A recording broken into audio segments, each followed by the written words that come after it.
Allohim, turmush o'rtog'imni hamisha o'zing o'z himoyangda asra. Topganiga, daromadiga, ishlarini rivojiga, iymoniga, insofiga, ibodatiga, ilmiga o'zing barakot berib qo'ygin.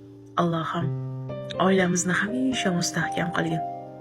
Yomonlardan, yomon hayollardan o'zing asragin.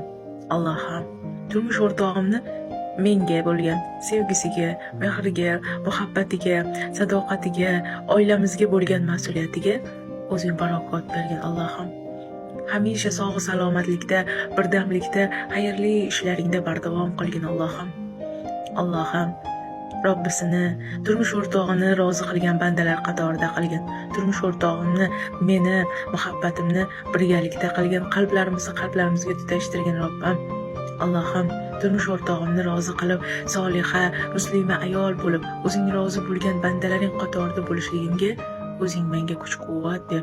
Xayr eshiklaringni hamisha ochiq qilgin. Allohim, o'zingdan tilayman, o'zingdan so'rayman ya Robbil alamin. Al-Wadud ism sifatlaring ila ruxslantirgin. Allohim, bir-birimizga muhabbatli qilgin.